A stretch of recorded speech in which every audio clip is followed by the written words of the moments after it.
Romanos capítulo 5, verso 1 até o verso 11.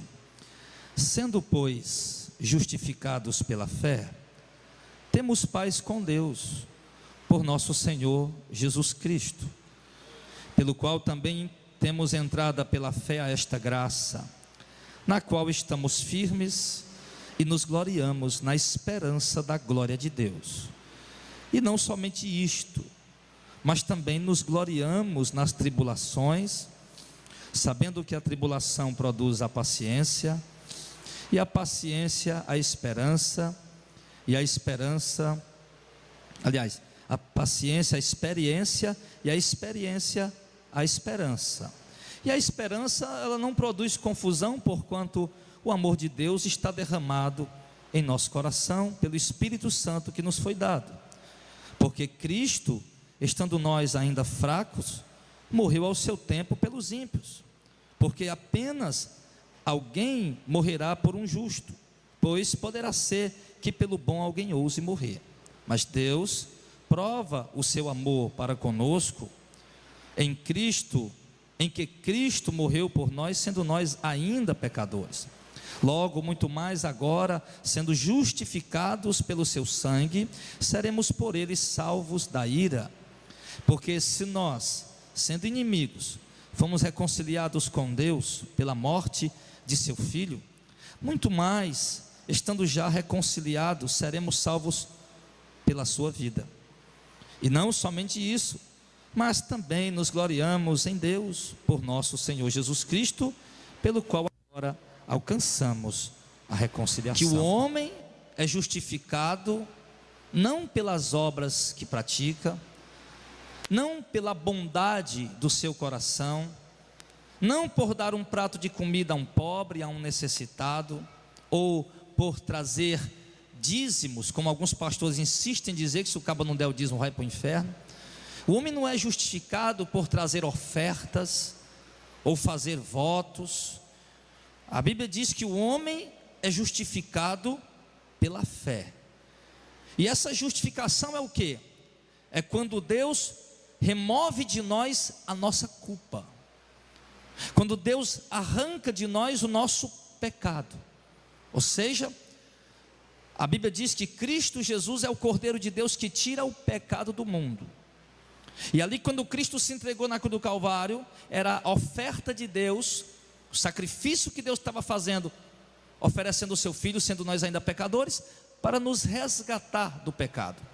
De modo que, a partir daquele momento em que Cristo Jesus morre na cruz do Calvário e ressuscita ao terceiro dia, e depois sobe e assenta-se à direita de Deus do Pai, nas alturas, aquele que crê em Cristo sai do estado de condenação, de impiedade, de pecaminosidade, para um estado de justificação.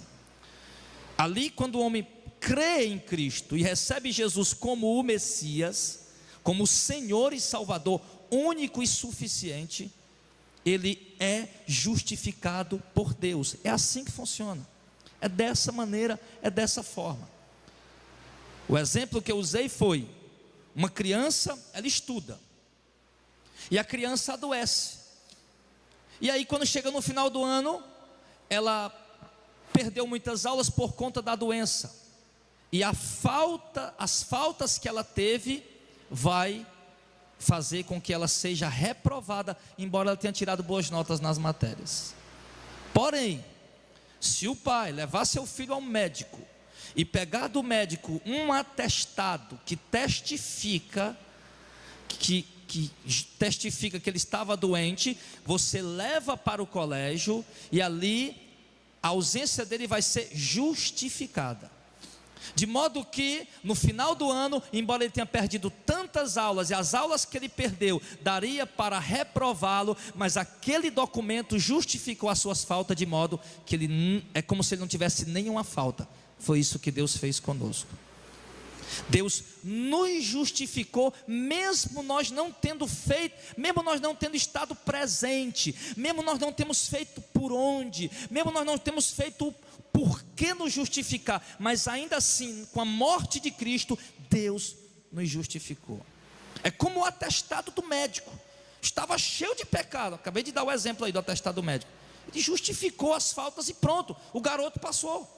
Está aprovado, mesmo que os outros não aceitem, mesmo que os outros não concordem. Ele perdeu muita aula, ele perdeu muito estudo, ele perdeu muita aula, mas não tem problema, aquele documento justifica. Mesmo que as pessoas não entendam por que Deus justificou a você pecador, por que você vai entrar pelos portões de pérola, por que você vai ser salvo da ira, mesmo as pessoas conhecendo tua vida do passado, sabendo que tu era um depravado, sabendo que tu era um desviado, um homem cheio de orgia, de pecado, e agora você está no estado de salvação, e vai entrar assim, de branco, com vestes resplandecentes, com Cristo no seu reino, mesmo se as pessoas aceitaram ou compreender, Deus te justificou. Estamos limpos, pela graça, pela fé aliás. E ele diz que no momento que eu tenho essa fé, que eu passo a crer em Cristo e obedecê-lo, eu sou justificado dos meus pecados, de modo que Deus não vê mais nenhum pecado em mim. Aí então ele diz que a partir desse momento, no verso 2, eu tenho a entrada pela graça a essa esperança. Aí então, sim, aliás, eu tenho entrada pela fé a esta graça da salvação. Então, quando eu criei em Cristo, fui justificado. Aí, quando eu fui justificado, Deus me deu entrada a esta graça. Que graça? A graça da salvação. Está vendo como você não fez nada? Você apenas ouviu o evangelho verdadeiro e creu, e ali Deus te limpou, te justificou. Porque quando você creu, você temeu. Veio de fato aquela revelação no seu coração, e você temeu a Deus, e você agora foi selado com o Espírito Santo, de modo que agora você não consegue mais andar no pecado, viver no pecado, embora comete pecados, mas você não aceita, não se conforma, não se contenta. O teu desejo do teu coração agora é servir a Deus. Por quê? Porque você creu, Deus te justificou e te selou com o Espírito Santo e te deu entrada pela graça à salvação. Então Deus fez isso conosco. Se Ele não tivesse feito isso, amados, ninguém poderia se salvar. Todos pecaram e destituídos estão da glória de Deus. Deus olhou do céu para a terra para ver se havia um justo. Ele viu que não havia nenhum. E isso me deixa assombrado. Por quê? Porque quando Deus olhou para a terra para ver se havia algum justo, havia ali naquela época quem? Samuel, o profeta.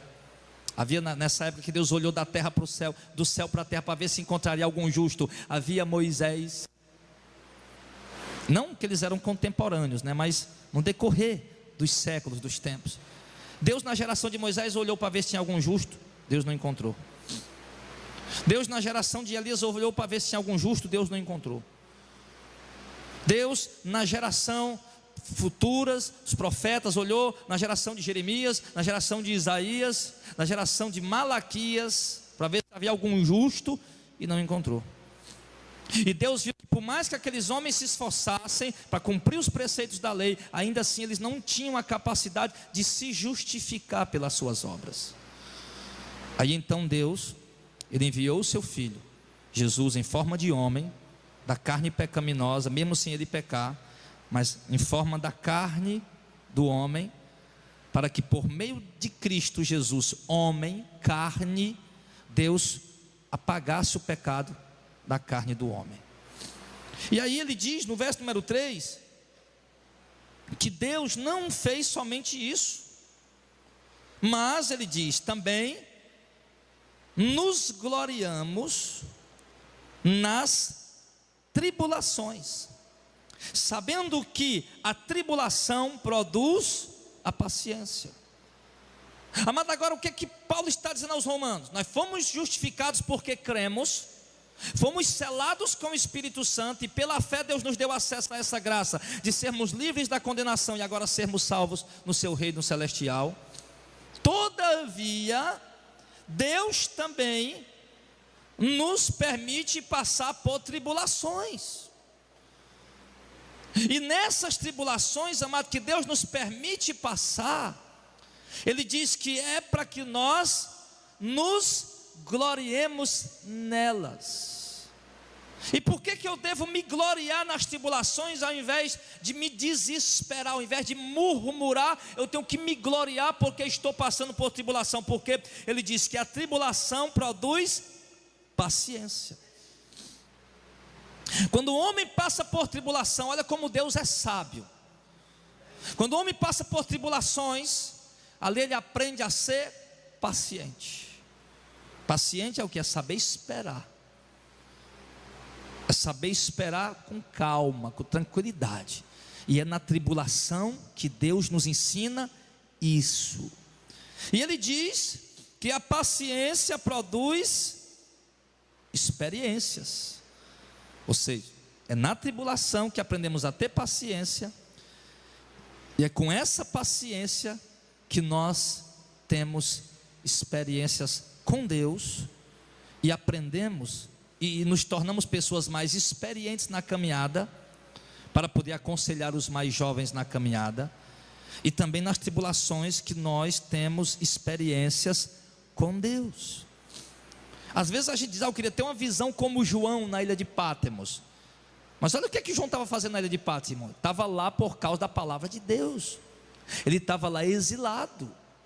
Ele já tinham colocado João, segundo aí a tradição, já tinham tentado matar João cozido num óleo quente, não tinham conseguido. E agora eles exilam João na ilha de Pátimos. Irmão, João não estava tendo conforto nenhum na ilha de Pátimos. João já tinha mais de 90 anos de idade quando ele foi exilado para a ilha de Pátimos. Irmão, era um ancião de dias, cansado, passando por uma provação terrível, sem ter uma cama confortável para dormir, sem ter um lugar apropriado para ele passar a sua velhice. E ali no meio daquela tribulação, o apóstolo João recebe aquela experiência gloriosa com Deus. Nós olhamos, por exemplo, também para Paulo. Olha quando foi que Deus deu as maiores experiências espirituais com Paulo. Quando Paulo estava passando as maiores tribulações. Quando foi, por exemplo, que um anjo visitou a Paulo e disse, Paulo, não tenha medo, tu tem que chegar em Roma. Quando foi? Quando o navio que Paulo ia estava naufragando, afundando. Olha quando foi que um anjo apareceu a Paulo e disse, Paulo, passa a Macedônia. Foi quando Paulo estava passando tribulações na sua caminhada missionária. Olha quando foi que Paulo, que ele fala dessa experiência lá no livro de Atos, não me recordo o capítulo, mas ele diz que foi arrebatado, ele diz que o seu espírito saiu para fora do seu corpo, enquanto ele estava no templo orando, e ali ele disse que viu aquele que falava com ele. E quando que isso aconteceu? Quando Paulo estava sendo perseguido de morte pelos judeus. Olha quando foi que o anjo falou com Pedro, o Espírito Santo de Deus falou com Pedro aquela visão, em Atos 10, Pedro, olha esse lençol, mata, come Pedro, e Pedro ali teve aquela visão, e de repente Pedro ouve a voz do Espírito Santo, vai Pedro, vai, chegou 3 homens aí, vai com eles, sou eu que mandei eles, e Pedro tem essa experiência tremenda com Deus, foi quando os crentes de Jerusalém estavam sendo perseguidos e mortos por causa do Evangelho.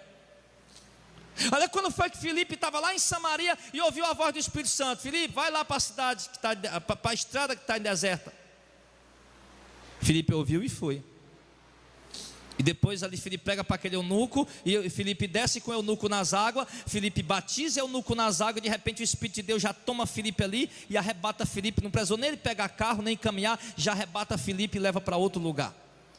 Quando foi que Filipe teve essa experiência tremenda com Deus? Quando ele precisou renunciar seus bens, sua casa, seus familiares, lá em Jerusalém, e fugir para não morrer por causa da perseguição. A tribulação, irmãos, ela produz em nós experiências. Por isso Deus nos conduz à tribulação, Deus nos permite passar por tribulação, seja de que ordem for, para nos dar experiências com Ele. Então aproveite bem o tempo de tribulação que você está passando. Seja feliz nesse período. E tenha bastantes experiências gloriosas com Deus. E ele diz que a experiência, ela produz o quê? Ela produz esperança.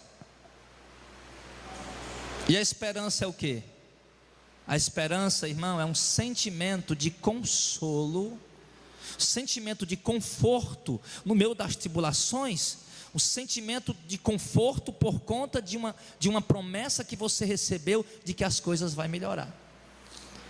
Por exemplo, só para me explicar melhor essa questão de esperança.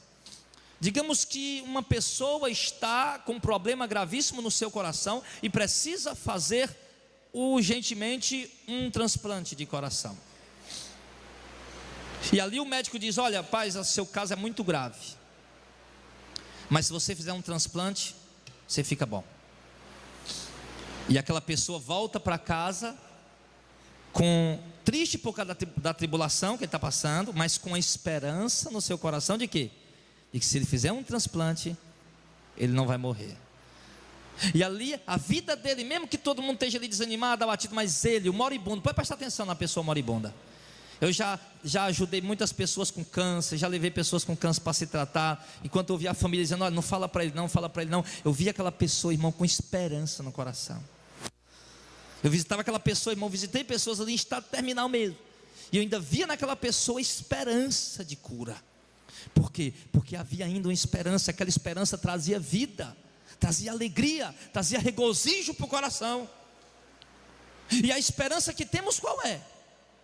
Ele diz que a experiência produz esperança. E a esperança que temos qual é?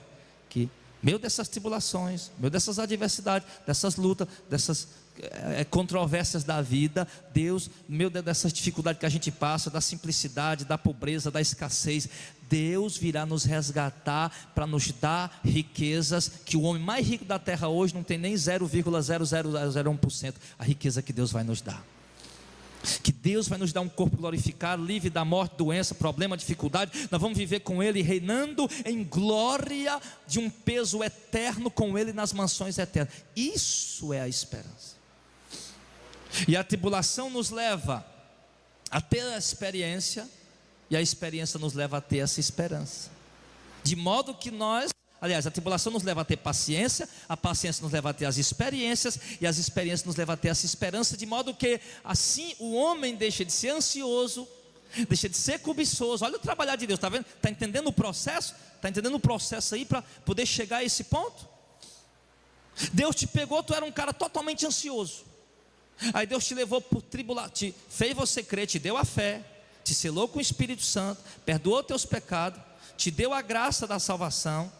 Aí agora Deus te leva por caminho de tribulação, e essa tribulação que você vai vivendo vai te ensinando a ter paciência, e essa paciência aí nessa tribulação vai te dando experiências com Deus, e essa experiência vai produzindo em você esperança, não das coisas terrenas, mas das promessas eternas de Deus, de modo que agora você não é mais aquele cara ansioso, aquela pessoa cobiçosa, invejosa, olhos altivos, ostentadora, que você não tem mais cobiça pelas coisas da terra. Trabalha, cuida da sua vida, sustenta a sua casa, mas o coração não está mais daquelas coisas. Olha por quê? Porque Deus, a sabedoria de Deus trabalhou para que isso acontecesse na sua vida.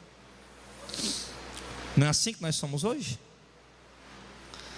Então Deus nos deu, irmãos, trabalhou tudo para produzir em nós essa esperança, de modo que agora o quê? Que agora esteja com a barriga cheia ou vazia, nossa esperança não é nas coisas daqui, é nas coisas de cima. De modo que esteja com as panelas cheias ou seca, nossa esperança não é nas coisas daqui, é nas coisas de cima. Embora estejam passando dificuldade financeira, dificuldades no casamento, na família, a nossa esperança não está mais em homens dessa terra, nossa esperança está em sairmos daqui e estarmos em paz com o nosso Senhor no céu. E agora nós sabemos o quê? Que toda natureza de tribulação nessa terra é temporal, é passageira, porém virá um tempo de glória eterno para nós. Essa é a esperança que temos. E essa esperança, irmão, no versículo de número 5 ele diz: ela não traz confusão. De modo que agora o que? Você está em paz, está tranquilo, está sossegado, igual Jesus lá naquele barco, quando o barco estava sendo açoitado pelos ventos, e o barco enchia de água, os discípulos tudo atribulados, sem o Espírito Santo, e Jesus com um travesseiro dormindo na proa do barco, porque Jesus sabia que que Deus estava com ele, que ele tinha que chegar do outro lado e fazer a obra do Senhor, e Jesus estava em paz, estava tranquilo, e não tinha confusão na mente dele, não tinha dúvida na mente dele. Igual aquela dúvida quando Jesus ressuscitou e apareceu aos seus discípulos, eles pensando o que? É um fantasma? Quem é ele? Será que é Jesus mesmo? Pode não ser, alguém parecido com ele, que está tentando se passar por ele. E Jesus pergunta: por que sobem dúvidas no coração de vocês? Mas depois das experiências que aqueles homens tiveram, depois das tribulações que eles passaram, você vê que Pedro, antes de passar, não passou nenhuma tribulação, Quando estavam lá batendo em Jesus, perguntaram: tu é um deles? Pedro disse: eu não, nem conheço esse homem. E depois das tribulações que Pedro passou, ele aprendeu a ser paciente. Aí ele, na paciência, ele teve experiências, na experiência ele passou a ter esperança, que quando perguntaram: tu és um deles? Ele disse: eu sou. Ele disse: agora então você vai morrer crucificado igual ele, mas me crucifique de cabeça para baixo, porque eu não sou digno de morrer igual meu Senhor morreu. A tribulação, irmão, produziu naqueles homens paciência, de modo, meus amados, que eles eram jogados na arena do Coliseu, meus irmãos. Embora havia um certo medo ali por conta da situação, mas o coração deles estava cheio de regozijo, sabendo que daqui a pouco eles estariam com Cristo no paraíso. Olha a tribulação que Estevão passou lá nas portas de Jerusalém, quando começaram a apedrejar Estevão. Ao invés de se desesperar, aquele jovem estava tão tranquilo, tão cheio de paciência e tão cheio de esperança, que ele olha para o céu e diz: eu estou vendo Jesus em pé à direita do Pai. Ao invés dele pedir o livramento, o socorro da morte, ele pediu: Jesus, me tira logo daqui, recebe o meu espírito em cima. Porque, irmãos, a paciência, irmão, a experiência, ela produz essa esperança, e a esperança, ela tira toda a confusão da mente da gente, de modo que nós passamos a saber quem somos, o que? Filhos de Deus. De modo que nós passamos a saber que quem anda conosco, quem? O próprio Jesus Cristo. De modo que nós passamos a saber que somos escolhidos de Deus, eleitos de Deus, selados com o Espírito Santo, e que temos uma promessa guardada, embora hoje vivamos na pobreza, na necessidade, mas que temos uma promessa guardada que ninguém poderá tomar de nós. Que essa promessa que nos fez foi Deus, por intermédio de Cristo. Então aí, irmão, então quando a pessoa passa a ter essa esperança, que a esperança não traz confusão, ou seja, ela nos deixa convictos daquilo que Deus tem para a nossa vida, não traz confusão. Por quê? Porque tem muito crente, irmão, tem muita pessoa que está na igreja, né? Veio para a igreja, mas não se converteu ainda, que ele passa a tribulação e ele não entende por quê. Ele passa a tribulação, ele desiste, ele desanima, ele baixa a cabeça, ele vai embora, ele para de caminhar. Mas aqueles que realmente foram selados com o Espírito Santo e de fato creram em Jesus, não, ele não tem confusão na mente dele quando vem tribulação. Ele sabe que isso é normal na vida do homem e da mulher de Deus. Ele sabe que isso é comum na nossa vida. E Paulo fala sobre isso, Pedro fala sobre isso, Tiago fala sobre isso na sua epístola, logo no capítulo 1. Ele fala que isso é normal, isso é comum, passarmos por tribulações. Aí às vezes o crente está lá, o camarada está lá, aí fica desesperado: por que disso, por quê, o porquê? Aí se desespera logo, joga tudo para cima e vai embora. Não, meu amado, não é por isso que Deus está permitindo você passar as tribulações. Pelo contrário, tenha paciência, tenha calma, e não deixe Satanás te confundir. Deus está contigo se você realmente crê em Jesus. Olha o que Satanás tentou colocar na mente de Jesus. Jesus lá no deserto, fome. E o diabo disse: se tu é o filho de Deus, transforma essas pedras em pão. Jesus agonizando de fome, Jesus disse: nem só de pão viverá o homem, mas de toda a palavra de Deus. Fiel. Não tinha confusão na mente dele. Se eu sou filho de Deus, como é que é, Satanás? Se tu é o filho de Deus, eu sou filho de Deus, rapaz. É porque está faltando ponto, vem querer colocar dúvida na minha mente, meu filho. Eu sou filho de Deus e acabou. É assim que nós temos que ser. Aí naquele outro momento o diabo pega Jesus, coloca no pináculo do templo. Mas tu é um filho de Deus, tu é um anônimo, tu não tem fama, tu não tem nada. Coloca no pináculo do templo, pula daí abaixo. Porque primeiro está escrito que aos teus anjos vai dar o teu respeito para se sustentar. E a ideia do diabo também era o quê? Era fazer Jesus pular para ali, todo mundo vai ver, e o pessoal vai crer em mim, eu vou passar a ser um homem famoso. E Jesus disse: como é que é, Satanás? Se eu sou filho de Deus, vou pular lá de cima? Não preciso fazer isso. Eu sou filho de Deus e pronto, eu tenho convicção disso. Então nós temos que ter essa convicção, amém, amados? Para que não venha confusão na nossa mente, que às vezes vem. Às vezes o diabo trabalha dessa maneira ainda. Ele trabalha dessa forma. Você serve a Deus, faz a vontade de Deus, obedece a Deus, se santifica, vive para a glória de Deus. De repente você passa por uma tribulação na sua vida que você nunca imaginou em passar, e o diabo começa logo a jogar seta na tua mente. Tu é filho de Deus mesmo? Será que tu é filho de Deus mesmo? Será que Deus está contigo mesmo, rapaz? Será que Deus te ama mesmo, rapaz? Olha o que tu está passando. E você tem que dizer: Satanás, eu sou filho de Deus, Deus está comigo, Deus me ama e está me conduzindo pelo esse caminho, e eu não tenho dúvida disso. A esperança nos dá, irmãos, essa certeza. Nós precisamos ter essas convicções, amados.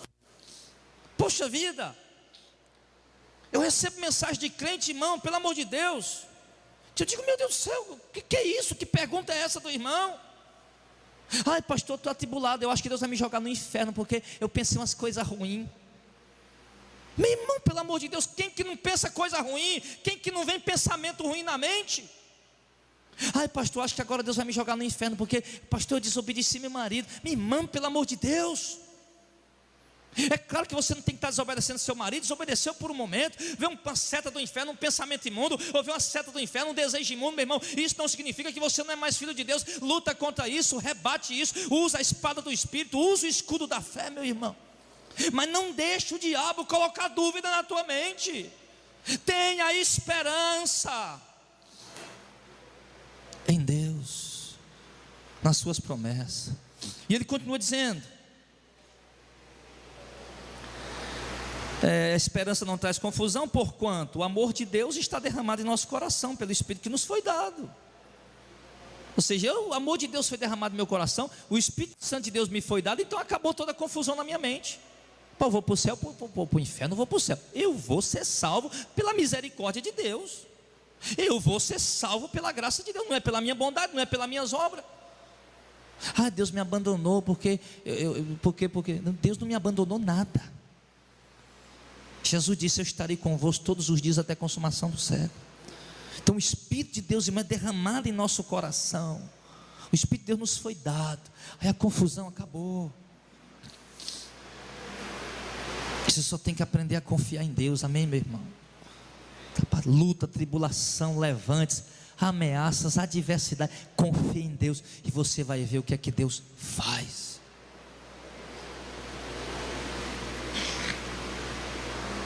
Verso número 6: porque Cristo, estando nós ainda fracos, morreu a seu tempo pelos ímpios, porque apenas alguém morrerá por um justo, pois poderá ser que pelo bom alguém ouse morrer, mas Deus prova o seu amor para conosco, em que Cristo morreu por nós, sendo nós ainda pecadores. Para bem aí, irmão, o que é que Paulo está dizendo agora aqui? Cristo, estando nós ainda fracos, ou seja, vem entregues ao pecado, entregue aos deleites, aos prazeres, às vontades da carne, a todo tipo de imundícia, de perversão, estando nós fracos, sem ter vida de oração, sem ter comunhão com o Espírito Santo, sem ter comunhão com Deus, estando nós fracos, né? Cristo morreu por nós, morreu ao seu tempo determinado, o tempo estabelecido por Deus, no tempo certo, pelos ímpios. Ele morreu por nós, de modo que ele diz que alguém, olha o que é que ele vai entrar agora passando para nós aqui, como é tremendo isso. Ele diz: olha, alguém pode até ousar morrer por alguma coisa boa, alguém pode até ousar morrer por alguém que é justo, por alguém que faz as coisas certas. Alguém pode até, em algum momento na vida da pessoa, alguma pessoa no mundo pode até dar a vida para morrer no lugar de alguém que não merece morrer.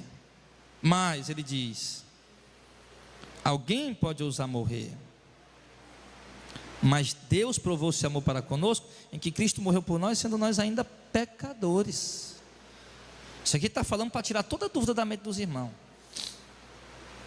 Se nós formos pessoas justas, boas, pessoas honestas, pessoas corretas, pessoas do bem, que nunca mentiu na vida, que nunca desejou nada ruim na vida, que nunca pensou nada ruim na vida, sim, que nunca fez nada de errado na vida, aí dizer: não, Cristo morreu por nós porque nós éramos justos. Mas a Bíblia diz o quê? Que não havia ninguém justo, nós éramos todos pecadores. E a grandeza do amor de Deus se manifestou exatamente aí, amados irmãos. A grandeza do amor de Deus se manifestou em quê? Em que Cristo morreu por nós, sendo nós ainda pecadores. Não é isso que Paulo diz: o amor de Deus me constrange. Poxa vida, eu era um depravado, Eu era um pecador perdido, promíscuo, desviado. Eu era um satanista. Eu era um macumbeiro. Eu era um bruxo, matador de criança, comedor de caveira de morto dentro do cemitério. Eu era um maconheiro, um drogado, um viciado, um bandido. O cara pode dizer, eu era isso, eu era aquilo, mas Cristo morreu por mim, eu sendo pecador. Eu não posso acreditar quem Ele morreu por mim. Não, Ele morreu por mim. Ele morreu por aquele padre que é uma pessoa boa. Ele morreu por aquele pastor que é um cara honesto. Ele morreu por aquele sacerdote muçulmano, islâmico, que é uma pessoa de boa conduta. Por mim não, um pecador como eu não. Mas foi exatamente aí onde Cristo disse: eu vim para os doentes e não para os bons. Eu vim buscar quem estava perdido. Oh, glória. E o que Jesus quer dizer com isso? Jesus disse para os fariseus: eu vim até por vocês, fariseus, que vocês também são pecadores. Agora o problema é que vocês não reconhecem. O sacerdote muçulmano é um pecador, o sacerdote católico é um pecador, o sacerdote evangélico é um pecador. Tão pecador aos olhos de Deus quanto qualquer pessoa que está depravada nesse mundo. Agora o problema é a pessoa querer reconhecer. Tem até não sei se é verdade, acho que até é brincadeira isso. Tem um rapaz da nossa cidade lá, o nome dele era Fábio. Tem muitos Fábios lá, né? Um Fábio lá. Aí que ele foi um dia se confessar com o padre. Diz essa história, não sei se é verdade, que ele era meio doidão ele. Ele não era doido não, ele era meio doidão, aquele cara meio doidão. Aí quando o padre chegou lá, meu filho, conta os seus pecados. Não, padre, eu não tenho pecado não, eu sou filho do fulano de tal lá da...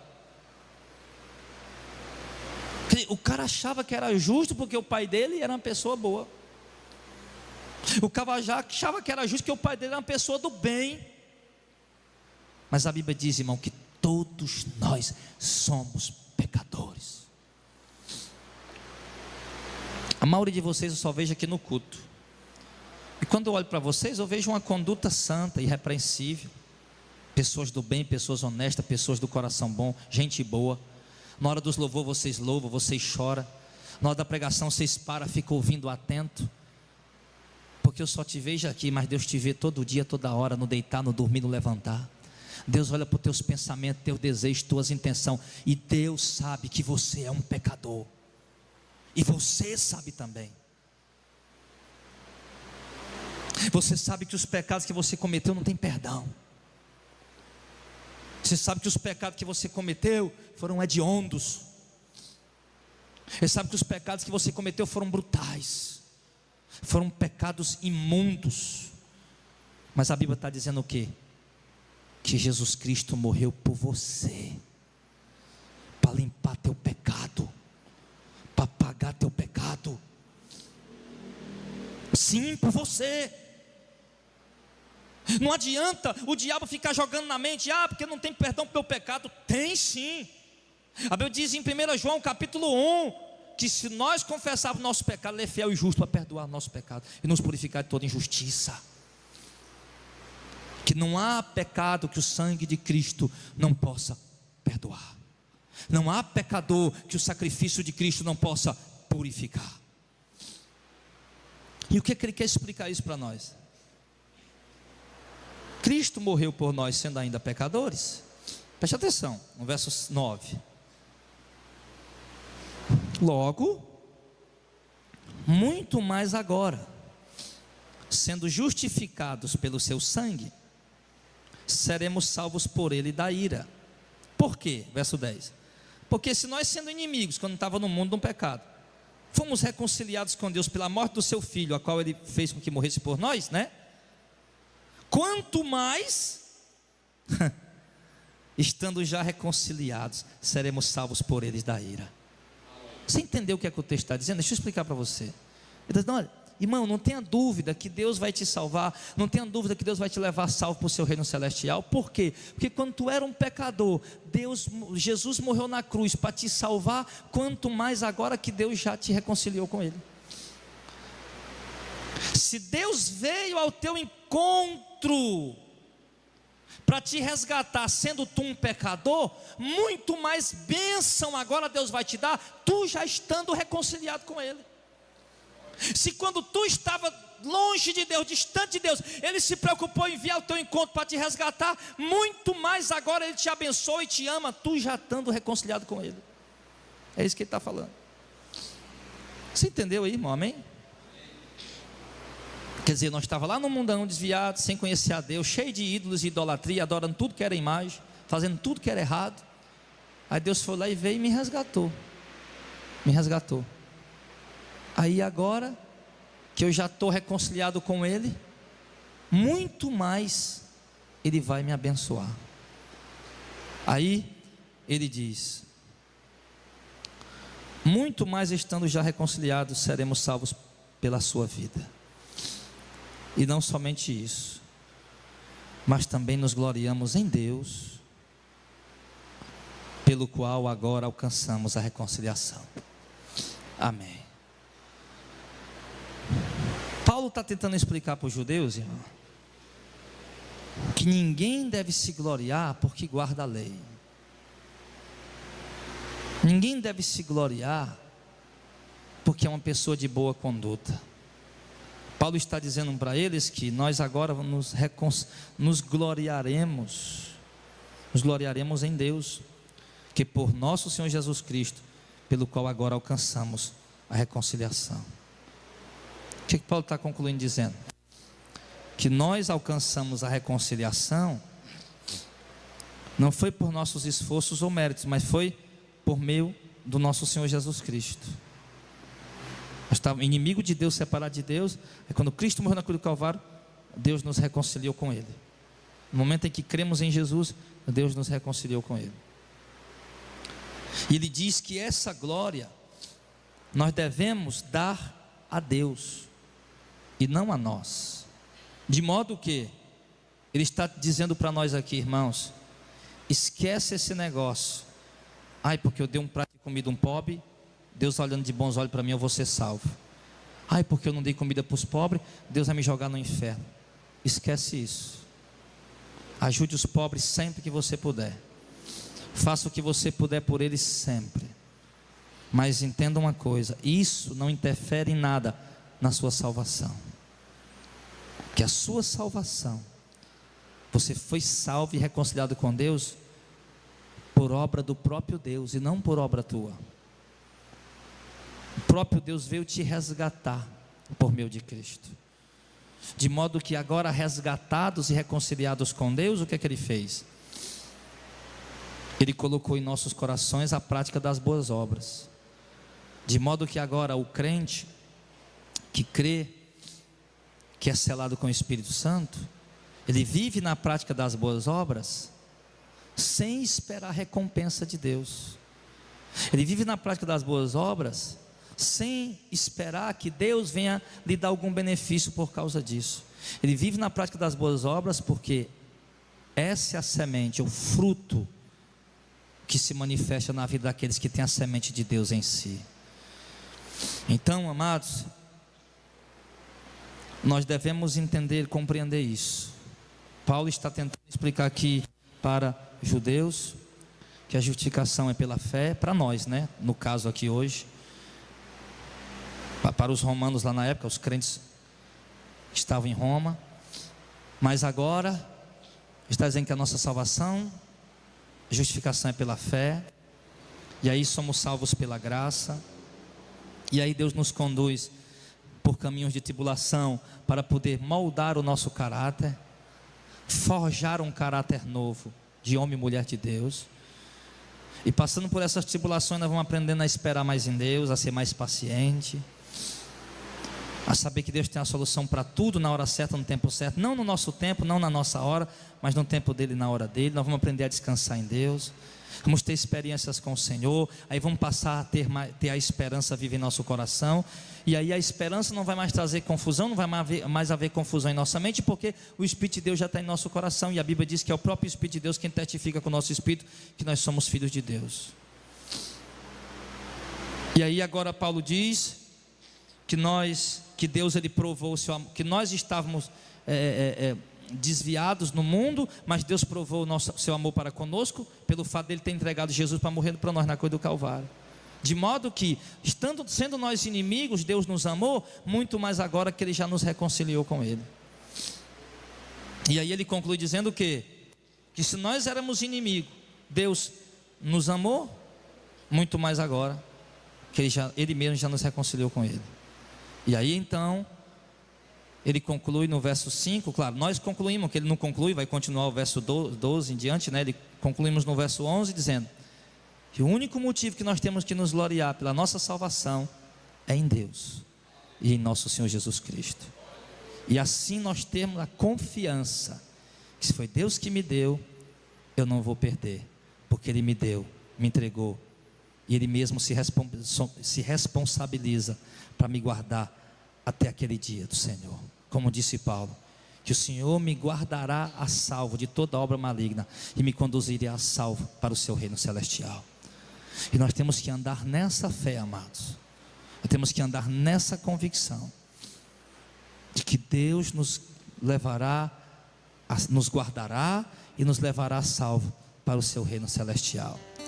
Nós temos que tão somente continuar confirmando a nossa eleição, como disse Paulo, crendo em Jesus e não deixar que nada abale a nossa fé, e firmes nas suas promessas e firmes na sua doutrina.